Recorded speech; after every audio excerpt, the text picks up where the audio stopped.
तो हेलो दोस्तों, आपका स्वागत है फिर से एक बार हिलादीप क्लासेस में। आई होप कि आप अच्छे होंगे, अच्छी आपकी तैयारी चल रही होगी। तो हम आजकल जो आपका देख रहे हैं, आपका यूकेपीएससी आर ओ मीन्स का आपका जो पेपर 2 है, हिंदी ड्राफ्टिंग वाला, संरचना वाला, वो हम देख रहे हैं। इसमें भी हमारी कुछ क्लासेस हमारी हो चुकी हैं। कुछ क्लासेस क्या, अगर मैं आपको बताऊं तो हम इसमें यूनिट 1 आपकी हो चुकी है, यूनिट 2 आपकी हो चुकी है, 4 5 भी आपकी हो चुकी है। ठीक है, यूनिट 3 भी हम काम कर रहे हैं। आपका शासकीय पत्र हमने देखा, फिर हमने अर्ध शासकीय पत्र देखा। उसके बाद हमने देखा कि किस तरीके से आपको कार्यालय आदेश आपको देखना होता है, किस तरीके से लिखना पड़ता है, और उसका अगला जो आपका फॉर्मेट है वो आपका है ज्ञाप का। ठीक है, तो आज हम देखने वाले हैं कि कार्यालय ज्ञाप होता क्या है, परिभाषा, उसके अंग, किन किन परिस्थितियों में भेजा जाता है, उसका एक प्रारूप किस तरीके से होगा, और उसका फिर अंतर भी देखेंगे कि कार्यालय आदेश और ज्ञाप ये दोनों चीज़ थोड़ा सा कंफ्यूजिंग करती है। तो उन दोनों में बेसिक अंतर क्या है, और साथ में फिर हम एक फॉर्मेट देखेंगे प्रॉपर तरीके से कार्यालय ज्ञाप को लिख के। ठीक है, बाकी आदेश हमने लास्ट टाइम देखा था, उसके मैंने होमवर्क भी आपको एक दो दिए थे। आई होप कि आपने वो कर लिए होंगे। बाकी हम कार्य गैप का आपका देखते हैं। ठीक है, ये रहा आपका। ठीक है, ये ठीक है। तो कार्य गैप अगर आप देखोगे तो इसे आप जो बोलते हैं, ये आपका है ऑफिस मेमोरेंडम। ठीक है, तो सरकारी जो आदेश आपका था, आदेश में क्या था कि भाई आपका जो डिपार्टमेंट है, आपका जो कार्यालय स्पेसिफिक है, जो विभाग है, आप सिर्फ अपने विभाग के आपके अधीनस्थ जो हैं, आपके जो पूर्ण शासकीय नियंत्रण में जो अधिकारी हैं, जो अधीनस्थ कर्मचारी हैं, उनके लिए आपको लिखा जाता था। ठीक है, आदेश जो आप भेजते थे, जो आप जारी करते थे। लेकिन जब बात कार्यालय ज्ञाप की आती है तो इसे आपको थोड़ा समझना पड़ेगा वही परिभाषा के फॉर्मेट में, कि भाई जो ज्ञाप है, कार्यालय ज्ञाप, वो एक पत्र व्यवहार का क्या रूप है, उसके माध्यम से क्या है कि जो आपका कोई सरकारी कार्यालय है भाई, ठीक है, तो उसमें किसी विशिष्ट आपका कोई मामला है, या कोई विशिष्ट आपका मुद्दा कोई हो है। ठीक है, इसे आप इस तरीके से समझो कि भाई कोई आपका सरकारी कार्यालय है और उस कार्यालय में क्या है, कोई विशिष्ट आपका मामला हो गया है, और विशिष्ट ना भी हुआ, कोई सामान्य आपका मामला हो गया। तो इनके संबंध में अगर आपको क्या करना है, अगर आपको एक कार्यालय से आपको दूसरे कार्यालय की बात आप करो, ठीक है, एक कार्यालय से आप दूसरे विभाग की बात आप करो, ठीक है, अगर आपको अंतर विभागीय आपको भेजना है, ठीक है, आपको अंतर अनुभागीय आपको कुछ चीज़ें भेजनी है, ठीक है, तो इसमें आपका जो यूज आपका किया जाता है, जो इस्तेमाल आपका किया जाता है, वो आपका कार्यालय ज्ञाप आपका होता है। ठीक है, इसे आपको इतना समझना है, कुछ नहीं। ठीक है, कि भाई ये आपके एक कार्यालय अथवा एक विभाग से क्या है, आपका जो दूसरा कार्यालय आपका होगा, ठीक है, या आपका जो विभाग आपका है उसको, या अंतर विभागीय और जो अंतर अनुभागीय आपके हैं। ठीक है, तो इसमें आपके जो अनौपचारिक आपके निर्देश होते हैं, निर्देश का आपके जो आपके कोई संदेश हैं, कोई सूचना आपकी है, ठीक है, कोई आपका मामला कोई ऐसा है, ठीक है, तो उनके संबंध में आपके आपको जब संदेश और आपकी जानकारी, आपके जो निर्देश हैं, वो आपके प्रेषित किए जाते हैं। ठीक है, और आपके इसके अलावा ये तो आपकी सरकारी की बात आपकी होगी, लेकिन जब कुछ चीज़ें आपकी, जो कुछ ऐसे व्यक्ति हैं जो आपके गैर सरकारी पद पे आपके बैठे हुए हैं, ठीक है, वो आपके गैर सरकारी व्यक्ति आपके हैं, ठीक है, उन्हें भी आप, अगर आपको उनकी कुछ बातें हैं, कुछ याचिकाएं उनकी हैं, ठीक है, उनके कुछ पत्र वगैरह हैं, ठीक है, तो उनका अगर आपको रिस्पॉन्स करना है, उनका अगर आपको उत्तर देना है, तो उसके लिए भी आपको जो कार्यालय की, आपको उसका इस्तेमाल आपको करना पड़ेगा। समझ गए? तो इसे एक बार आप प्रॉपर तरीके से देख लो। ठीक है, तो क्या है कि कार्यालय ज्ञाप पत्र व्यवहार का वो रूप है भाई, जिसके माध्यम से किसी सरकारी कार्यालय में क्या है, किसी विशिष्ट और कोई सामान्य मामला अगर है, तो उसमें अगर एक कार्यालय से अथवा एक विभाग से क्या है, आपको दूसरे कार्यालय अथवा दूसरे विभाग में, ठीक है, अंतर विभागीय, अंतर अनुभागीय, ठीक है, औपचारिक आपके जो निर्देश आपके हैं, ठीक है, कोई संदेश आपके हैं, तो वो आप प्रेषित करते हैं। ठीक है, उसके अलावा जो आपके गैर सरकारी आपके जो व्यक्ति हैं, ठीक है, तो उनके जो पत्र आपके होंगे, ठीक है, उनकी जो याचिकाएं आपकी होगी, अगर आपको उनका जवाब देना है भाई, अगर आपको उनका उत्तर देना है, तो उनके लिए भी आपका जो इस्तेमाल किया जाएगा वो क्या, आपका कार्यालय ज्ञाप आपका इस्तेमाल पे होगा। ठीक है, तो आई होप कि आपको परिभाषा आपको याद हो गई होगी। ठीक है, अब आप थोड़ी सी परिस्थितियां देखो कि किन किन परिस्थितियों में क्या है, आपका जो कार्यालय ज्ञाप है वो आपका जारी किया जाता है। ठीक है, तो सबसे पहले क्या बोल रहा है कि भाई जो आपका कार्यालय ज्ञाप होगा वो हमेशा क्या करेंगे आप, जो आपके समान स्तर के आपके अधिकारी हैं, ठीक है, या आपके कार्यालय आपके हैं, ठीक है, या आपके कोई एक ही संस्था के अंग हैं, अथवा अधीनस्थ अधिकारी आपके हो गए हैं, ठीक है, अथवा आपके कर्मचारी आपके हो गए। ठीक है, तो इन सबको आप जब क्या है, ये कार्यालय ज्ञाप आप भेज सकते हो। ठीक है, ये आपको तो सब याद रखना है, जी रहने एक ही संस्था के अंग हो। सेकंड ये बोले कि आपके जितने भी जनप्रतिनिधि आपके हैं, ठीक है, जो वर्तमान आपके हैं, जो भूतपूर्व आपके हैं, ठीक है, उनमें आपके सांसद आपके आ जाएंगे, आपके विधायक आपके आ जाएंगे, ठीक है, और इसके अलावा जो आपके अन्य जनप्रतिनिधि आपके होंगे, ठीक है, इनकी बात कर रहे हैं, ठीक है। अगर इनको हम छोड़ेंगे, इनको छोड़ें और इनको छोड़कर जो आपके अन्य आपके जो व्यक्ति बचेंगे, ठीक है, तो इन व्यक्तियों के प्रश्नों का उत्तर आपको जो अगर देना आपको है तो उसके लिए आपको इस्तेमाल आप करोगे, कार्यालय की आपका इस्तेमाल आप करोगे, ठीक है। यहाँ पे ये फंस गया, ठीक है, कहाँ गया, हाँ, जनप्रतिनिधि, ठीक है। तो यहाँ पे जो आपके बूथू सांसद आपके विधायक आपके हो गए और आपके जो अन्य जनप्रतिनिधि है उनको यहाँ पे काउंट नहीं किया गया, ठीक है, क्योंकि उनके लिए क्या आपका जो पहले आपका शासकीय पत्र में देखा था उसी का इस्तेमाल आप करते हो, ठीक है, हमने वो देखा था आपका।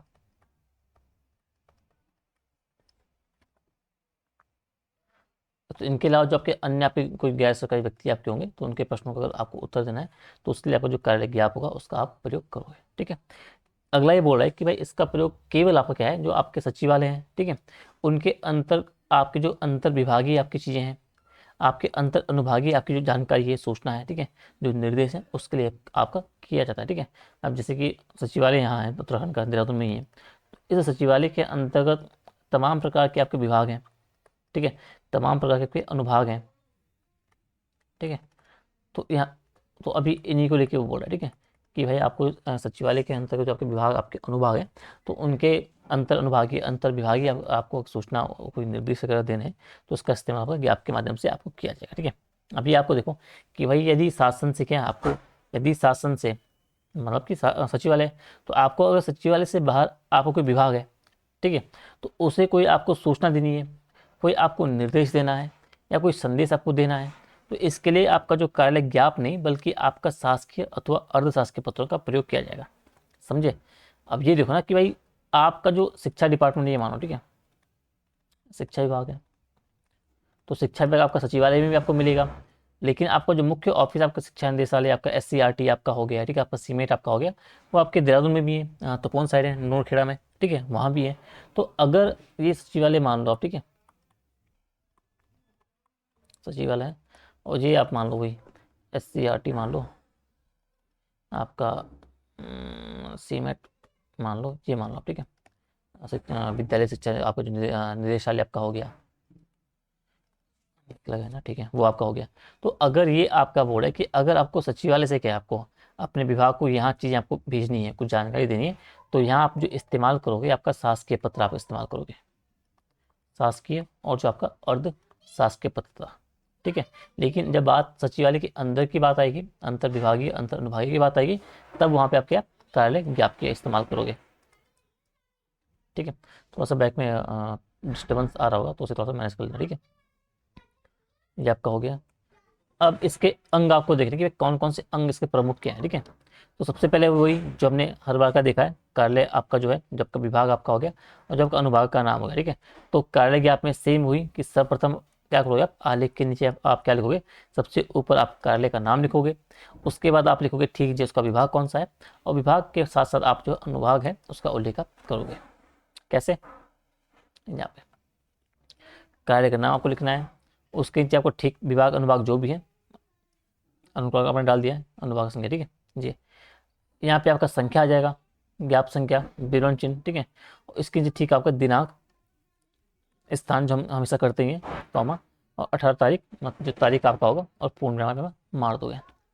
ऊपर देखोगे ना आप, नीचे वाला सेम हुई है, ठीक है, ये देखो संख्या दिनांक स्थान, ठीक है, विभाग अनुभाग के ठीक नीचे क्या आपका कार्यालय ज्ञाप संख्या आपका आएगा, उसका उल्लेख करोगे, संख्या के बाद अपने ठीक जब दिनांक लिखोगे, स्थान का उल्लेख और पूर्ण विराम आप मारोगे, जो हमने नीचे देख लिया है, ठीक है। अब ये आप बात करोगे कार्यालय ज्ञाप का आप उल्लेख करोगे, उसका उल्लेख आप करोगे, ठीक है।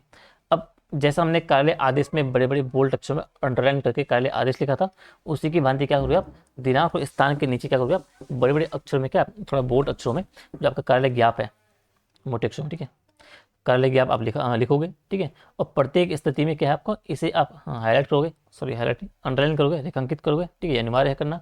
उसके बाद जो आपका मुख्य बॉडी आपका जो कार्यालय ज्ञाप है उसका मुख्य भाग आप सीधा प्रारंभ करोगे, ठीक है। इसमें आपको जो अभिवादन शब्द वगैरह है, ठीक है, उनका कुछ इस्तेमाल नहीं होता है, ठीक है। कार्यालय ज्ञाप सीधा आपको ऑर्डर के रूप में आप बोलते हो भाई कि अधो हस्ताक्षरी को यह कहने का निर्देश हुआ है, ये लाइन इस्तेमाल करोगे, आपको दो लाइन आपको याद करनी है, ठीक है। एक तो ये कि भाई अधो हस्ताक्षरी को यह कहने का निर्देश हुआ है इस विषय के संबंध में, या अधो हस्ताक्षरी को यह कहना है, समझ गए। इस तरीके से। जैसे औपचारिक वाक्यांश है, इनसे आपको प्रारंभ करना है। तो ध्यान रहे आपका जो संबोधन आपके शब्द है महोदय महोदय, ऐसा कुछ इस्तेमाल नहीं होगा। आपके जितने भी आपका सेंटेंस है, दो हस्ताक्षरी को ये कहने का निर्देश हुआ है या कहना है जो भी है, इसका आप वहाँ पे इस्तेमाल करोगे। ठीक है, यहाँ पे आप देख लो एक बार, ये कार्यालय क्या आपने कहा, अंडरलाइन मारा, सेम हुई। ठीक है, टैब छोड़ के यहाँ से आप दो हस्ताक्षरी को कहने के लिए पूर्ण विराम। चौथा आपका ये बोलो, प्रेषक का जो नाम और पदनाम की बात आएगी। तो मुख्य भाग आप जब मुख्य बॉडी आप समाप्त कर दोगे कर लेगी आपकी, उसके बाद आप क्या करोगे, आलेख के दाईं ओर कुछ स्थान छोड़ोगे, प्रेषक का नाम आप लिखोगे। ठीक है, नाम के ठीक नीचे आपके आपका जो संक्षिप्त आपका पदनाम है उसका उल्लेख करोगे। ठीक है, और पदनाम के ठीक नीचे क्या आपको जो भवदीय आपका जो है, ये आपका जो है, इनका इस्तेमाल आपको बिल्कुल नहीं करना है। फिर आपका इस्तेमाल क्या करोगे, आप सिर्फ नाम और पदनाम का इस्तेमाल करोगे, उसके अलावा कुछ नहीं। यहाँ पे देखो आप हस्ताक्षर। ठीक है, लिखना नहीं तो खैर जगह आप ये ऐसे आप जगह छोड़ना है। ठीक है, जगह छोड़ के इसका मतलब ये होता है कि आप हस्ताक्षर करना ही करना है। ठीक है, तो ये अलग से लिखने की जरूरत नहीं है हस्ताक्षर। सीधा आप नाम लिखोगे ब्रैकेट में, और संक्षिप्त आपका पद नाम है, और पूर्ण विराम आप यहाँ पे मार दोगे। तो ये क्या आपका, ये है आपका प्रेषक का नाम, ये प्रेषक का नाम है और उसका शासकीय पता है। ठीक है, ये अब ये आपका है क्या, जो आपका प्राप्त करता है उसका उल्लेख हम करेंगे। कैसे, यहाँ से। अब बात आएगी प्राप्तकर्ता का पदनाम और पता किस तरीके से आप लिखोगे भाई। तो जब आपने प्रेषक का नाम लिखा, उसके पश्चात ठीक आप बाईं ओर क्या करोगे, आलेख के अंत में आप सेवा में लिखोगे, और सेवा में लिखने के बाद आप जो प्राप्त करता है उसका पहले पदनाम लिखना है आपको। ठीक है, और शासकीय पता है उसका उल्लेख आप करोगे। किसी भी हाल में आपका जो पदनाम आपका जो नाम है प्राप्तकर्ता का, तो नाम का उल्लेख आप बिल्कुल नहीं करोगे। यहाँ सब देख लो। ठीक है, आप यहाँ पे समाप्त हुआ। ठीक इसके अपोजिट बाईं ओर सेवा में कॉमा पदनाम और शासकीय पदा और पूर्ण विराम, किसी भी स्थिति में जो प्राप्तकर्ता का नाम है उसका उल्लेख आपको नहीं करना है। समझ गए। ठीक है, अगला आपका है पृष्ठांकन संख्या। ठीक है, ये क्या है, प्रतिलिपि की बात अगर आएगी। अब ये बोला है कि अब इसकी प्रतिलिपि अगर आपको भेजनी है, तो पहली बात की कार्यालय ज्ञाप है उसमें प्रतिलिपि आपकी जाएगी। ठीक है, तो कार्यालय ज्ञाप में आपकी प्रतिलिपि जाएगी। तब ये बोले कि अगर आपको प्रतिलिपि भेजनी है, ठीक है, तो पृष्ठांकन संख्या जैसे हमने ऊपर से किए हुए हैं तीनों लेटरों में, सेम यहीं पे हम वही करेंगे। पृष्ठांकन संख्या लिखेंगे, तद दिनांक लिखेंगे, उसे आप रेखांकित करते हुए क्या ठीक नीचे आप लिखोगे प्रतिलिपि निम्नलिखित को सूचना और आवश्यक कार्य हेतु प्रेषित। उसे लिखने के बाद आपको संख्याबद्ध करना है, प्रतिलिपियाँ आपकी जो है वो आपकी भेज जाएगी, और अंत में आपका आज्ञा से लिख के आपको नाम और पदनाम का उल्लेख किया जाएगा, किसका, जो आपकी प्रतिलिपि भेज रहा है। कैसे, जी आप करिए। पृष्ठांकन संख्या, विवरण चिन्ह, नंबरिंग हम करते हैं 1 हर स्थिति में करना है, तद दिनांक। ठीक है, प्रतिलिपि ये क्या है बीच में आपका जो पत्र संख्या वो था। ठीक है, बीच का प्रतिलिपि निम्नलिखित को सूचना और आवश्यक कार्य हेतु प्रेषित, और विवरण चिन्ह। ठीक है, ठीक है, उसके नीचे आपको संख्याबद्ध करना है 1 2 3 पदों के सोपान में घटते हुए, और पूर्ण विराम आपको, और लास्ट में आपको मारना है गार्ड फाइल। ठीक है, ये हो गया। ठीक नीचे आपका जो सेवा में था, आपका सेवा में नहीं, आपका जो प्राप्त का प्रेषक का नाम पदनाम था, उसके नीचे आप आज्ञा से लिखोगे, जगह छोड़ोगे हस्ताक्षर के लिए, यहाँ पे आप नाम लिखोगे ब्रैकेट में अवसा और पदनाम और पूर्ण विराम, और इसी के साथ आपका जो कार्यालय ज्ञाप है उसका फॉर्मेट आपका पूरा बन जाएगा। ठीक है, तो अगर सवाल पूछा जाए कि कार्यालय ज्ञाप का आपको सिर्फ फॉर्मेट लिखना है, तो फॉर्मेट आप इस तरीके से बनाओगे। अगर आपका सवाल दिया रहेगा, तो आपको सवाल को इस फॉर्मेट में उसे उतार के आपको अपने सवाल को सॉल्व करना है। ठीक है, बाकी आदेश में और कार्यालय ज्ञाप में कुछ अंतर है, ये आप थोड़ा सा देख लेना। ठीक है, ये पीडीएफ अपलोडेड है, आप वहाँ से चीज़ें समझ ही सकते हो। ठीक है, तो आदेश और कार्यालय ज्ञाप आपका यहाँ से हो जाएगा। ठीक है, ये बेसिक अंतर है, क्या पता आपका कार्यालय ज्ञाप और आदेश को अंतर के लेके आप थोड़ा सा आपसे पूछ लिया जाए। ठीक है, फिर भी आप देख लो कि भाई जो आपका आदेश है वो शासकीय पत्र का रूप है, जिसके माध्यम से क्या होगा, किसी सरकारी कार्यालय का अथवा संस्था का वरिष्ठ अधिकारी क्या करेगा, अपने अधीनस्थ अधिकारी और जो कर्मचारी है उनके सेवा संबंधी कोई मामले हो गए, नियुक्ति पदावंती आदि जो कुछ था, और जो दिन प्रतिदिन के कामकाज हैं उनके निर्णय हैं, उनकी सूचना संबंधी अगर आपको आदेश जारी करते हैं, तो आपको कौन करता है, कार्यालय आदेश करता है। ठीक है, ज्ञाप की बात हमने देखा कि भाई इसके माध्यम से क्या होगा, किसी सामान्य कोई विशिष्ट मामला है उससे संबंधित सूचना निर्णय, या किसी कार्यालय के अधिकारी बेसिकली है उसके द्वारा किसी दूसरे कार्यालय को आपको अंतर्विभागीय अंतर अनुभागीय आपके जो रूप से कुछ सूचना जानकारी प्रसारित करनी है, उसके लिए आपका आपका इस्तेमाल किया जाता है। दूसरा, कार्यालय आदेश हाँ जो आपका होगा हमेशा उन्हीं अधीनस्थ अधिकारियों और कर्मचारियों को आपको जारी करेंगे जो आपके पूर्ण आपके शासकीय नियंत्रण में हो। ठीक है, प्रशासकीय नियंत्रण में हो, शासकीय नहीं प्रशासकीय। दूसरा, कार्यालय ज्ञाप सदैव आपके समकक्ष पदाधिकारी को इसके साथ ही संस्था के, जो आपके एक ही संस्था के आपके अंग हो, ठीक है, या अधीनस्थ हैं, उनके लिए प्रयुक्त होंगे। ठीक है, या सचिवालय की बात करें तो सचिवालय के अंतर्गत आपके जितने भी अंग आएंगे, जितने विभाग आपके आएंगे, उनमें आपका ये जारी होगा। तीसरा आपका है जो कार्यालय आदेश होगा, तो आदेश में कोई भी औपचारिक आपके जो वाक्यांश है उसका प्रयोग आपका नहीं किया जाता है, आपको सिर्फ एक ऑर्डर फॉर्म में आपको बताना पड़ता है। कार्यालय ज्ञाप में आपका जो हमने आपको देखा था अधोहस्ताक्षरी वाला, तो उसका इस्तेमाल आप करते हो, आपको निर्देश हुआ है अधोहस्ताक्षरी को यह कहना है, तो ये आपके औपचारिक वाक्यांश है, इनका इस्तेमाल आप करते हो। काले आदेश के माध्यम से अधीनस्थों को आप आदेश जारी करते हो भाई। ज्ञाप के माध्यम से क्या आपको जो गैर सरकारी आपके व्यक्ति वगैरह हो गए उनके पत्रों और जो याचिकाएं हैं उनका उत्तर भी आपको देना है। ठीक है, इसके अलावा इस पत्र के मुख्य भाग में आपका प्राप्तकर्ता का नाम, ये सब चीज़ें आपकी हैं, तो ये आप चीज़ों को देख लेना। ठीक है, बाकी पीडीएफ तो उसमें अपलोडेड है ड्राइव में, सब चीज़ों को पढ़ लेना। ठीक है, अब सवाल आपका ये कि सचिव आपके जो भारत सरकार है, ठीक है, उनकी ओर से आपको समस्त जो मंत्रालय हैं उनको आपको एक कार्यालय ज्ञाप आपको भेजना है, और आपको सूचित करना है कि आपको जो श्रम मंत्रालय का जो कार्यालय है उसका जो आपका कक्ष परिवर्तित कर दिया गया है। ठीक है, तो आपका जो सचिव है भारत सरकार के माध्यम से, उनके माध्यम से आपको एक कार्यालय ज्ञाप जारी करना है समस्त मंत्रालयों को। ठीक है, कि भाई आपका जो आपका श्रम मंत्रालय है, तो श्रम मंत्रालय के आपका जो कार्यालय था तो उसका जो कक्ष परिवर्तन कर दिया गया है। ठीक है, एक मिनट। ठीक है, थोड़ा सा गली में डिस्टर्बेंस हो गया था। चलो टॉपिक पे फिर से आते हैं। तो ये आपका सवाल है कि आपको जो सचिव हैं भारत सरकार, उनके माध्यम से आपको एक मंत्र लिखना, मंत्र नहीं, आपको एक कार्य ज्ञाप भेजना है समस्त मंत्रालयों को, बताना है कि आपका जो श्रम मंत्रालय है उसका जो ऑफिस है, वो आपका जो कक्ष है वो आपका परिवर्तन कर दिया गया है। ठीक है, तो वही सबसे पहले हमने कहा भारत सरकार, आप लिखोगे सबसे ऊपर, उनके भी आपका विभाग कौन सा है, श्रम मंत्रालय का विभाग हो गया। ठीक है, इसके आगे अनुभाग आपका 0405 जो आपको डालना डाल दिया आपने। ठीक है, आपने अब क्या आप संज्ञा आपने डाली, विवरण चिन्ह आपने डाला। ठीक है, ये अपने आपको जो ज्ञाप संख्या है वो आपने डाला श्रम मंत्रालय 2024। ठीक है, पूर्ण विराम। ठीक है, दिनांक, विवरण चिन्ह, अब जो भारत सरकार का जो श्रम, ये आपका जो ऑफिस है नई दिल्ली में ही है, तो नई दिल्ली कॉमा 18 अक्टूबर 2024 और पूर्ण विराम। ठीक है, तो ये आपका हो गया शुरुआती। उसके हमने कहा था कि आपको जगह छोड़नी है। ठीक है, और उसके ठीक नीचे आपको बड़े बड़े अक्षरों में कार्यालय ज्ञाप लिखना है, इसे आपको अंडरलाइन करना है बीचों बीच, ये भी हो गया। और सीधा आपको बोलना है कि टैब छोड़ना है इतना है। ठीक है, ऐसे नहीं कर यहाँ शुरू करो। ठीक है, सीधे इतना। ठीक है, कि भाई अधोहस्ताक्षरी को यह कहने का निर्देश हुआ है कि सभी जो मंत्रालय हैं उनको सूचित कर दिया जाए कि श्रम मंत्रालय का जो कार्यालय है वो कक्ष जो आपका था श्रम भवन प्रथम तल 101 से परिवर्तित होकर श्रम भवन में क्या आपका तृतीय तल या चौथा तल पंचम तल जितना भी है 404 जो कुछ भी है वो आपने कर दिया गया। ठीक है, और पूर्ण विराम, हस्ताक्षर। ठीक है, क ख ग आपका ये पदनाम है, पदनाम नहीं आपका जी नाम हो गया प्रेषक का, और प्रेषक का पदनाम सचिव आपके हैं, पूर्ण नाम आपका हो जाएगा। ठीक है, ठीक इसके विपरीत आपका जो प्राप्त करते हैं उनके आप उल्लेख करोगे। ठीक है, तो आप बोलोगे सेवा में। ठीक है, समस्त आपके जो मंत्रालय हैं भारत सरकार उनका उल्लेख करोगे, और नई दिल्ली जो कि आपका पूर्ण नाम पे आपका आ जाएगा। ठीक है जी, जी ठीक है।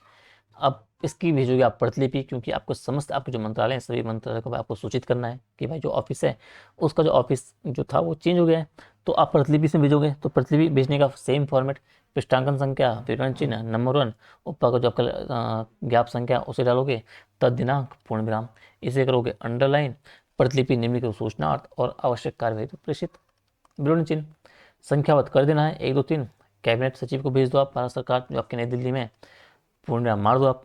सेकंड पे आप समस्त जो आपके प्रमुख सचिव हैं, आपके सचिव हैं, अपर सचिव जो कुछ भी हैं भारत सरकार के, उनका उल्लेख आपने कर लिया है। ठीक है, और लास्ट में अपनी विभागीय पुस्तिका की बात कर ली, पूर्ण विराम। और उसके बाद आपके जो प्रतिलिपि भेजने वाले हैं उनका आज्ञा से जगह छोड़नी है, आपका नाम ब्रैकेट में अभाषा और पद नाम जो है अनुसचिव जो कुछ भी है, और आपका विवरण चिन्ह, सॉरी पूर्ण विराम। ठीक है, तो ये है आपका कार्यालय के आपका फॉर्मेट और उसका जो चीज़ें आपको पता होनी चाहिए थी। ठीक है, तो कार्यालय ज्ञाप आपका हो गया है। इसमें क्या क्या हमने देखा, कार्यालय ज्ञाप में हमने देखा आपका कार्यालय ज्ञाप देखा, उसकी परिभाषा देखी, किन परिस्थिति में आपका भेजा जाएगा हमने वो देखा। उसके अलावा इसके अंग हैं, हमने अंग को देखा, प्रमुख अंग। इसके अलावा आपका जो क्या था, हमने इसका प्रारूप देखा किस तरीके से, हमने देखा आदेश और कार्यालय ज्ञाप में अंतर क्या होता है, हमने ये देखा। और साथ में एक लास्ट में हमने एक जो आपका फॉर्मेट है, एक जो कार्यालय ज्ञाप है, हमने वो प्रॉपर तरीके से ये देखा। ठीक है, अगली क्लास में हम देखेंगे आपका जो परिपत्र है उसे, तो आज की क्लास में इतना ही है। आई होप कि आपको जो ये कार्यालय के आपका जो आपका टॉपिक था ये आपको समझ आ गया हो, ठीक है। तो कार्यालय की आपको हम अंडरलाइन कर देते हैं, हाईलाइट सॉरी। ये भी आपका हो गया है। अब आपका बचता है विज्ञप्ति, परिपत्र और टिप्पणी। अगली क्लास में विज्ञप्ति देख लेंगे, फिर परिपत्र देख लेंगे और टिप्पणी देख लेंगे। 3 चीज़ आपकी ये बची है। फिर आपका एसए का है, हमने वो देखना है पेपर। उसके साथ साथ एपीएस का एसए का पेपर बचा था करवाने के लिए। मैं कोशिश कर रहा था आज करने की, लेकिन वो कर नहीं पाया। तो कल मैं कोशिश करूँगा उसे अपलोड करने की। उसके बाद जो आपकी ये बाकी टॉपिक है इन्हें हम देखेंगे, ठीक है। तो अगर वीडियो आपको पसंद आ रही है, आपको जो कंटेंट है, आपको जो हम चीज़ें साथ में देख रहे हैं, डिस्कस कर रहे हैं, अगर उनसे आपको फ़ायदा मिल रहा है तो वीडियो को लाइक शेयर कमेंट करें, ठीक है। मैक्सिमम बच्चों तक आपको वीडियो को शेयर करना है जो जिन्हें हिंदी ड्राफ्टिंग वाला जो सेगमेंट है उसमें थोड़ा सा दिक्कत आ रही है, ठीक है। बाकी मिलते हैं आपको अगली क्लास में। तब तक के लिए प्रैक्टिस करिए, अच्छे से अपने आंसर लिखिए, अच्छे से अपने लेटर लिखिए। जितना ज़्यादा आप लिखोगे उतना बेहतर तरीके से आप मेंस में परफॉर्म कर पाओगे, ठीक है। तो तब तक के लिए अपना ध्यान रखिए, अच्छे से तैयारी करिए। मिलते हैं अगली क्लास में, तब तक के लिए टाटा बाय।